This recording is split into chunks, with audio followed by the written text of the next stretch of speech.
અન્યાશ્રય કરતા સકામ ભક્તિ સારી. માંગવું જ છે, માંગ્યા વગર નથી રહેવાતું, તો વૈષ્ણવ ઠાકોરજીને નહીં કહે તો બીજા કોને કહેવા જશે? અમારા ગીતાજીમાં તો ઠાકોરજી એમ કહે છે, આર્તો જિજ્ઞાસુ અર્થાર્થી જ્ઞાની ચ ભરતર્ષભ ચતુર્વિધા ભજન્તે મામ જના સુકૃતિનો અર્જુન. ભગવાને અર્થાર્થી હોય કે આર્ત ભક્ત હોય, દરેકને ભક્ત કહ્યા છે. માંગવું એ અપરાધ નથી. આ ભક્તના જીવનની ઉત્તમતા નથી, ઉત્તમ અવસ્થા ન કહી શકાય, પણ સકામ ભક્ત પણ ભક્ત છે. એટલે અન્યાશ્રય કરતા સકામ ભક્તિ સારી. ગમે ત્યાં ફાંફા મારવા કરતા. કારણ કે માણસ જ્યારે દુઃખ આવે ને, સમજ બંધ થઈ જાય, કોઈનો સાથ ન રહે. કારણ કે જીવનમાં એક વાત યાદ રાખજો, દુનિયાના લોકો મદદ કરી શકશે, સુખી નહીં કરી શકે. તમને કોઈ આવીને દુઃખના સમય એમ કહેશે કે મારાથી થશે એટલી મદદ કરીશ, પણ કોઈ એવી ગેરંટી ના આપી શકે કે હું તને સુખી કરીશ. સુખી કરનારા કેવલ પરમાત્મા છે. સુખ કેવલ ભગવાનના હાથમાં છે. દુનિયા મદદ કરી શકે છે. અને જો તમે તમારા જીવનમાં સુખ ઈચ્છતા હો, મંગલ ઈચ્છતા હો, આનંદ ઈચ્છતા હો, તો એ આનંદનું મૂળ ક્યાં છે? તો કે ભગવાન. દુનિયાનો કયો માણસ પોતાના જીવનમાં સુખ નથી ઈચ્છતો, આનંદ નથી ઈચ્છતો, મંગલ નથી ઈચ્છતો? કોઈ કે હું ભગવાનમાં માનું ન માનું, પણ તું મંગલ તો ઈચ્છે છે ને તારા જીવનનું, આનંદ તો ઈચ્છે છે. બસ એ આનંદનું સ્વરૂપ એ જ પરમાત્મા છે. તારા જીવનનું મંગલ રૂપ નિધાન સાવરો, મંગલ રૂપ નિધાન. એટલે અમારા સાહિત્યકારો કહે ને કે જ્યારે મંગળ પર જીવન છે કે નહીં એ શોધવા માટે માણસ મથામણ કરે છે, પણ જીવનમાં મંગલ છે કે નહીં એની ચિંતા નથી કરતા. આપણે મંગળ પર જીવન, એના માટેના કેટલા કોશિશો વૈજ્ઞાનિકો કરે કે ત્યાં જીવ હશે, કેવી સૃષ્ટિ હશે, હશે કે નહીં. આપણે બધા 7 દિવસ એક મંથન કરવા બેઠા છીએ કે અમારા જીવનમાં મંગલ પ્રગટ થયું કે નહીં. અને મંગલ રૂપ નિધાન, મંગલમ ભગવાન વિષ્ણુ મંગલમ ગરુડધ્વજ. આપણા જીવનનું મંગલ કરનારા પરમાત્મા છે. અને એટલા માટે એક વસ્તુ સમજી લો, તમે જીવનમાં ગમે તેટલા પાપ કર્યા હોય, ગમે તેવું ઘોર અજ્ઞાન હોય, પણ ભગવાન પાસે જવાનો યા ભગવાન માટે કાર્ય કરવાનો અવસર જીવનમાં મળે ને, ત્યારે પોતાના અપરાધ યા પોતાના અજ્ઞાનનો વિચાર કરીને અટકી ન જતા. જ્યારે પણ તક મળે ભગવાન પાસે જવાની, ભગવત કાર્ય કરવાની, સત્સંગ કરવાની, સેવા કરવાની, ત્યારે આપણે બધા પોતાના અપરાધોને યાદ કરીને અટકી જઈએ. પોતાનું અજ્ઞાન, અમને તો કાંઈ આવડતું નથી, અમે તો આટલા અપરાધ, આવું વ્યસન, અમારી અંદર આવી આદત, અમારા આવા પાપ. કારણ કે એક વસ્તુ યાદ રાખજો, પાપમાંથી મુક્ત કરનારું કોઈ હોય તે પરમાત્મા સિવાય બીજું કોઈ નથી. અહં ત્વા સર્વ પાપેભ્યો મોક્ષયિષ્યામિ મા શુચઃ. ગીતાજીમાં ભગવાન જાણે 2 હાથ 2 બાહુ ફેલાવીને આમંત્રિત કરે છે. જીવ કહે કે મેં તો અનેક પાપ કર્યા છે, હું કેમ આપની પાસે આવું? ભગવાન કહે એટલે જ તો કહું છું, કેવલ મારી પાસે આવ. કારણ કે મારા સિવાય તને પાપમાંથી છોડાવી શકે એવું કોઈ નથી. એટલે ભગવાન પાસે જવાનો અવસર મળે ત્યારે પોતાના અપરાધોને યાદ કરીને બેઠા ન રહેતા, પોતાની અજ્ઞાનતાને યાદ કરીને બેઠા ન રહેતા. અવસર આવ્યો છે, માનો ભગવાનનું આમંત્રણ આવ્યું છે, જોડાઈ જજો, લાગી જજો. પ્રભુ સિવાય આપણું મંગલ કરનારું બીજું કોણ? અને એટલા માટે ખાસ યુવાન ભાઈ બહેનોને કહીશ, બીજું કાંઈ તમે બહુ ન કરી શકો તો અમારા મહાપ્રભુજી કહે છે કે સન્મુખતા રાખો ઠાકોર. 5 મિનિટ પણ ઠાકોરજી આગળ ઊભા જરૂર રહો. જો આપણને જ્યારે ભગવાન દેખાય, દેખાય, દેખાશે, બધું પછીની વાત, પણ એ મને જોઈ રહ્યો છે એવો ભાવ રાખીને પણ 5 મિનિટ ઊભા રહો. ભગવાન મને જોઈ રહ્યો છે. કારણ કે પ્રભુની દ્રષ્ટિ પડે ને તોય જન્મ જન્માંતરના અપરાધો ટળી જાય. તમને હવેલીમાં અનુકૂળતા આવતી હોય તો હવેલીમાં, ઘરે ઠાકોરજીની સેવામાં આવતું હોય તો ત્યાં, પણ અમારા મહાપ્રભુજી સ્પષ્ટ કહે છે, યદા બહિર્મુખાયુયમ ભવિષ્યત કથમચન તદા કાલ પ્રવાહસ્થા દેહ ચિત્તાદયોપી. જો તમે બહિર્મુખ થયા, ભગવાનથી વિમુખ થયા, તો આ કાલના પ્રવાહમાં વહી જતા તમને કોઈ રોકી નહીં શકે. ન બુદ્ધિ કામ આવશે, ન પુણ્યો કામ આવશે, ન સમજણ કામ આવશે, ન ભણતર કામ આવશે. તણાઈ જશો આ કાલના પ્રવાહમાં. એક જ વસ્તુ બચાવે એમ છે, પ્રભુની સન્મુખતા. 5 મિનિટ ઉભા રહો, નક્કી કરો મારે રોજ એક અષ્ટાક્ષરની માળા કરવી છે, એક યમનાષ્ટકનો પાઠ કરો. તમે બધા શિક્ષાપત્રના સત્સંગમાં બેઠા છો, હરિરાયજીની સન્મુખ તમે બેઠા છો. યુવાનોને કહું, સંકલ્પ કરો.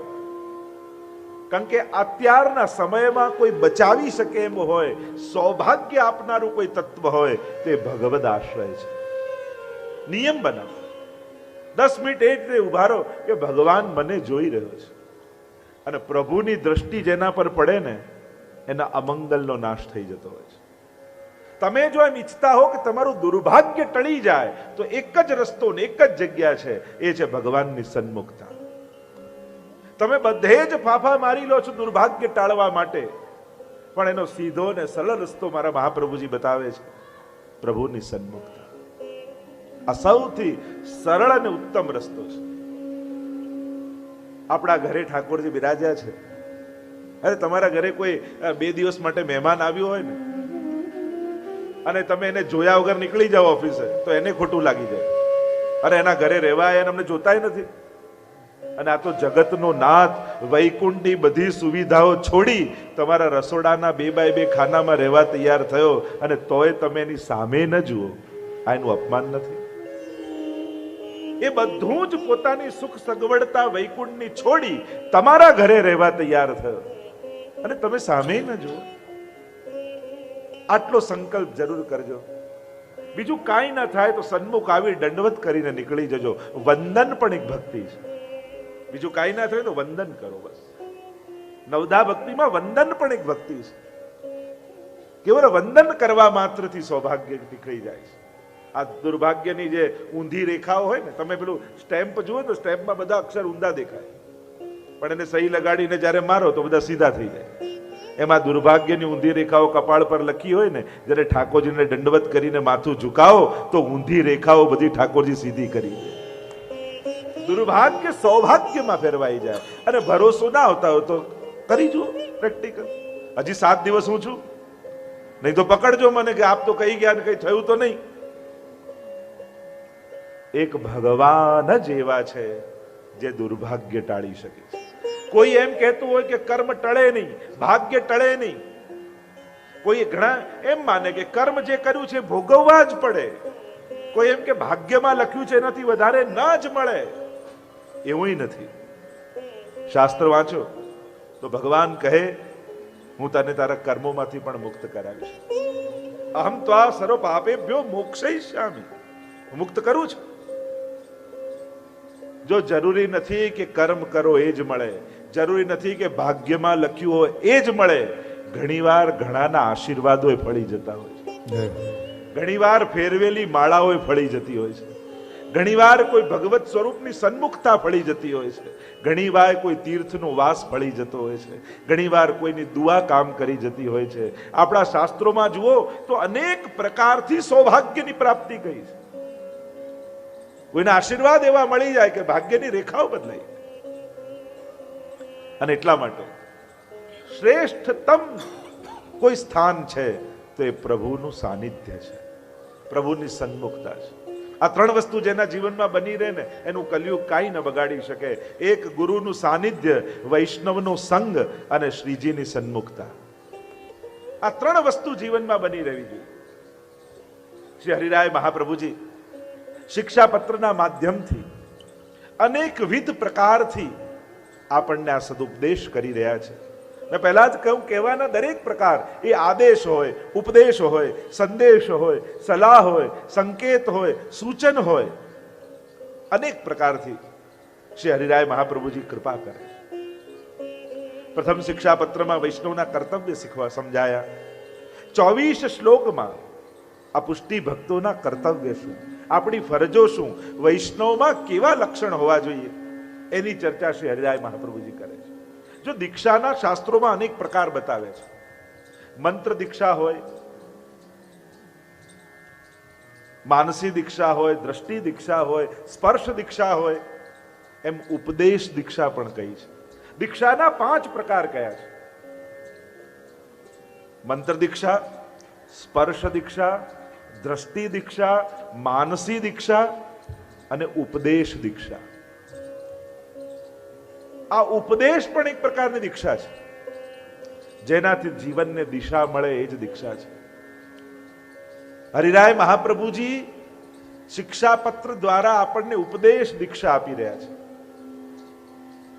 અનેક શાસ્ત્રોમાં દીક્ષાના અનેક પ્રકાર કયા છે. જેમ મંત્ર આપવામાં આવે ને એક દીક્ષાનો પ્રકાર કયો, સ્પર્શ દીક્ષા ઘણીવાર ચરણનો અંગુષ્ઠ મસ્તક પર લગાવીને એ પ્રકારની દીક્ષા ઘણી જગ્યાએ હોય છે, સ્પર્શ દીક્ષા કહેવાય. જેમ એક પક્ષી ઈંડાને સેવે અને ઈંડામાંથી જીવન પ્રગટ થાય, એ રીતની સ્પર્શ દીક્ષા. માનસી દીક્ષા, ઘણા એમ કહેવાય કે કાચબા એવા હોય કે ઈંડા જલ માટીમાં રાખે ને પોતે પાણીમાં હોય અને એનું ચિંતન કરે, ચિંતન કરવા માત્રથી એને સેવી દે. એમ ગુરુ ઘણીવાર કેવલ તમારી ઠાકોરજી આગળ સુધી લે તોય તમે દીક્ષિત થઈ જાઓ, એવો પણ એક પ્રકાર છે. એમ દ્રષ્ટિ દીક્ષા, દ્રષ્ટિપાત દ્વારા. 5મો પ્રકાર કયો છે ઉપદેશ દીક્ષા. જેના ઉપદેશ થકી જીવન ભગવાન તરફ જાય, એ આપણો ઉપદેશ દીક્ષા ગુરુ છે. ત્યાંની પ્રેરણા થકી મારા જીવનમાં ભગવાન પ્રવેશ્યા, આના વિચાર થકી, આના ઉચ્ચાર થકી, આના પ્રેરણા થકી હું ભગવાનનો થયો. આ શિક્ષાપત્ર આપણને બધાને હરિરાય મહાપ્રભુજી આપેલી ઉપદેશ દીક્ષા છે. અને એટલા માટે 7મા દિવસે કદાચ આપણે બધા જ શ્રી હરિરાય મહાપ્રભુજીના સેવક થઈ જઈશું, કારણ કે આ 41 પત્રો દ્વારા એને આપણને દીક્ષિત કર્યા છે. ગઈકાલે પ્રવેશ કર્યો હતો પ્રથમ શિક્ષાપત્રમાં. આપ લોકોની પાસે પુસ્તિકા છે, જે ભૂલી ગયા હોય હવે કાલથી ભૂલતા નહીં, કારણ કે આપણે એક એક શ્લોકોનું ગાન કરવું છે. એટલે જે ધારણા મનમાં બંધાયેલી છે દરેકને કે આ બધું અઘરું છે, કઠિન છે, અમને ન આવડે, એ તૂટી જાય. આપણે લોકોએ શ્લોક ગાતા થઈ જઈએ. ધ્યાનથી તમે શ્લોક વાંચશો તો આપમેળે અર્થો તમને જ ખબર પડવા લાગશે. આ 1-2 દિવસ શ્લોકો વાંચવા લાગશો ને તમને સંધિ આવડી જશે, પછી એના અર્થઘટનો કરતા આવડી જશે ને ધીમે ધીમે આપણે બોલતા થઈ જશે. કોઈ વસ્તુ મૂકી દેવાથી ક્યારે આવડવાની નથી. જે નથી આવડતું એને વધારે વાર કરવું જોઈએ, જેથી એ વસ્તુ આવડી જાય. ઘણી વાર લોકોને કહે કે સર્વોત્તમજીનો પાઠ કરો ને, ના ના બહુ અઘરું, અમને આવડતું નથી. તો એમને એવું જ કહું, તો કોઈ એવી સવાર થવાની છે કે અચાનક તમે બોલતા બોલતા જાગશો ને તમને આવડી જશે? નથી આવડતું તો એને વધારે વાર કરો. મારે આ શીખવું છે, મારે આ કરવું છે, મારે મારો ધર્મ જાણવો છે, આ આગ્રહ આપણા બધાની અંદર હોવો જોઈએ.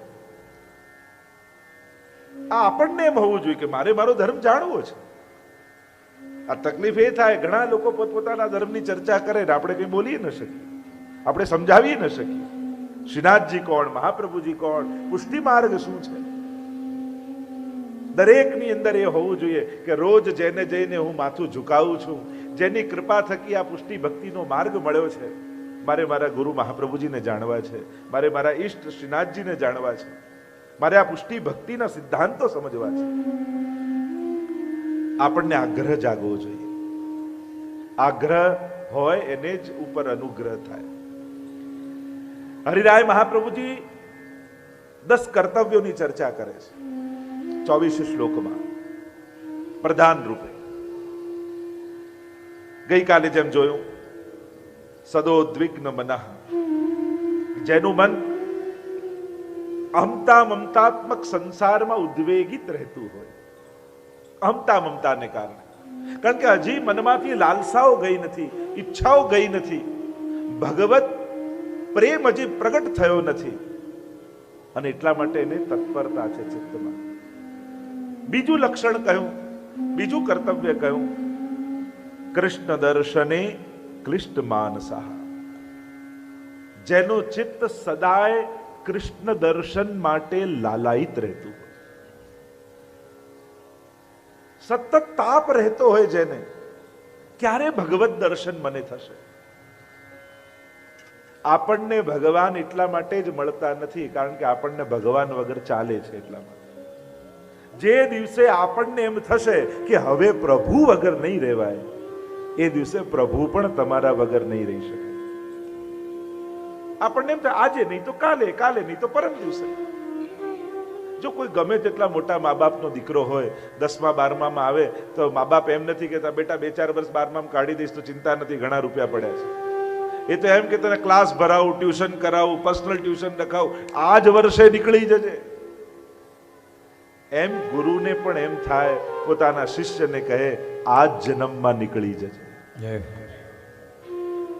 માણસ જો છોકરો 1 વર્ષે ફેલ થાય ને, પાછું એ જ ધોરણમાં જવાનું થાય ને, તો એને શરમ આવે કે પાછું એ જ ધોરણમાં જવાનું. એને સંકોચ થાય, જતો ગભરાય. અને અમારા આચાર્યો કહે કે હે જીવ, તું વારે ઘડીએ ફેલ થઈ થઈ પાછો જન્મ લઈ લઈ માના ગર્ભથી આ ભૂતલ પર આવે છે, તને શરમ નથી આવતી? એ જ ધોરણમાં ફરી ફરી પુનરપી જનનમ પુનરપી મરણમ પુનરપી જનની જઠરે શયનમ, એ જ ચક્રમાં નાપાસ થતો થતો એ જ ધોરણમાં પાછો, એ જ ધોરણમાં પાછો, એ જ ધોરણમાં પાછો. તને સંકોચે નથી થતો? વૃથા જન્મ ગવાયો, જન્મ સબ બાતન બીત ગયો. કૃષ્ણ દર્શને કૃષ્ણ માનસ, કૃષ્ણ દર્શનની લાલસા સૌભાગ્યશાળીને આજાદ. કામો હરિર દૃક્ષૈવ, કૃષ્ણ દર્શને કૃષ્ણ માનસ. કૃષ્ણ દર્શનની લાલસા એ જ વૈષ્ણવનો કામ પુરુષાર્થ છે.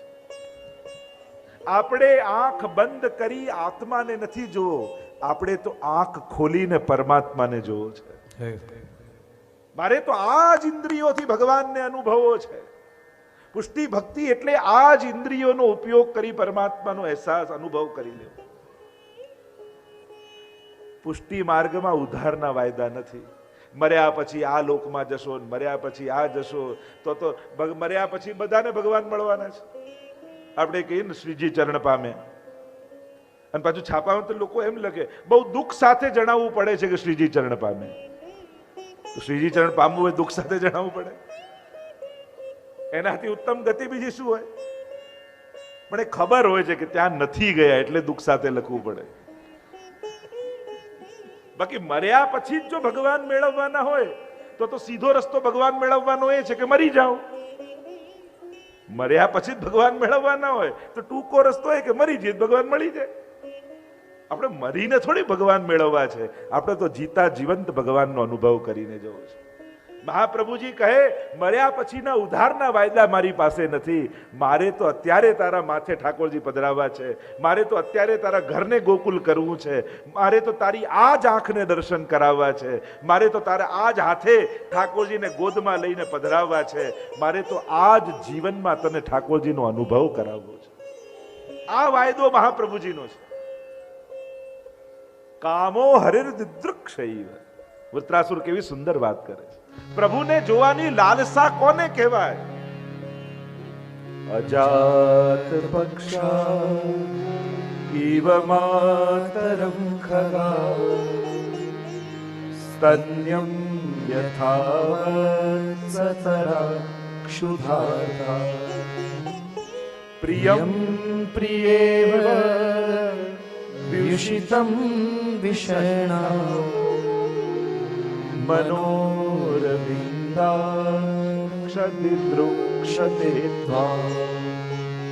कितनी सुंदर बात हमारे वृत्रासुर कहते हैं. भगवान के दर्शन की लालसा किसे कहते हैं ये वृत्रासुर बताते. वृत्रासुर अद्भुत भक्त है. महाप्रभु जी કહે કે એના વધ દ્વારા ભક્તિનો પ્રચાર ભૂતલ પર થયો છે. જેમ અત્તરની શીશીનું ઢાંકણું ખોલો અને કેવી સુગંધ ફેલાઈ જાય, એમ જ્યારે વૃત્રાસુરનો વધ, એ પૂરે જાણે અત્તરની શીશી છે વૃત્રાસુર, ભક્તિની શીશી છે, અને જ્યાં ઢાંકણું ખુલ્યું અને આખા ભૂતલ પર ભક્તિનો પ્રચાર થઈ ગયો. સ્વયં ભાગવતના લક્ષણમાં સ્કંદ પુરાણમાં કહ્યું કે આ ગ્રંથ ભાગવતજી છે. કેમ ખબર પડે? એનું લક્ષણ શું? એટલે જ કહ્યું કે યત્રાધિકૃત્ય ગાયત્રી વર્ણયતે ધર્મ વિસ્તરઃ વૃત્રાસુર વધોપેત તદ ભાગવતમિષ્યતે. જાણે આખો ભાગવતજીનો પરિચય વૃત્રાસુર બની ગયો. ભક્તિ ગ્રંથ છે ને, અને ભક્તિનો પ્રચાર વૃત્રાસુરના વચ્ચે છે. अजात पक्षा, देखो दर्शन की लालसा कैसी होती है.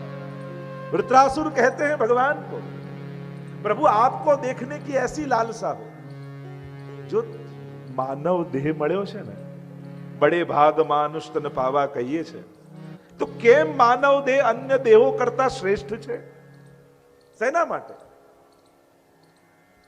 શું કારણ કે બડે ભાગ માનુષ તન પાવા સુર દુર્લભ સત ગ્રંથ હી ગાવા?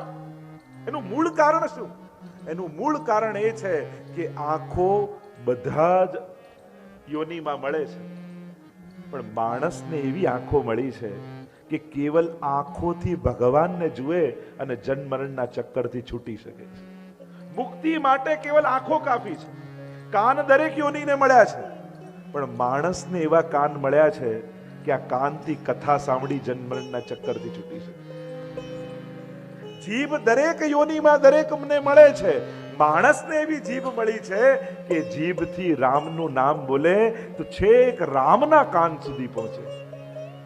બીજા યોનીમાં એવી જીભ નથી. કદાચ પોપટ પણ રામ બોલતો હશે, પણ એ રામ સુધી નથી પહોંચતું. માણસ પાસે એવી જીભ છે કે એ ભગવાનનું નામ બોલે તો ભગવાન સુધી પહોંચી જાય. એટલે કે એના ઉદ્ધાર માટે આ 11 ઇન્દ્રિયોમાંની કોઈ એક ઇન્દ્રિય પણ ભગવાનમાં લગાવી દે ને, એ જ એના મુક્તિ માટે કાફી છે. પ્રિય ભક્તજનો, જે શ્રીના આ વચનામૃત તમને ગમ્યા હોય તો આ વિડીયોને લાઈક કરજો, શેર કરજો અને કમેન્ટ બોક્સમાં જય શ્રી કૃષ્ણ જરૂર લખજો. અને અમારી ચેનલ શ્રી વલ્લભ સત્સંગને સબસ્ક્રાઈબ કરવાનું ભૂલશો નહીં. સર્વે વહાલા વૈષ્ણવોને ભાવથી જય શ્રી કૃષ્ણ.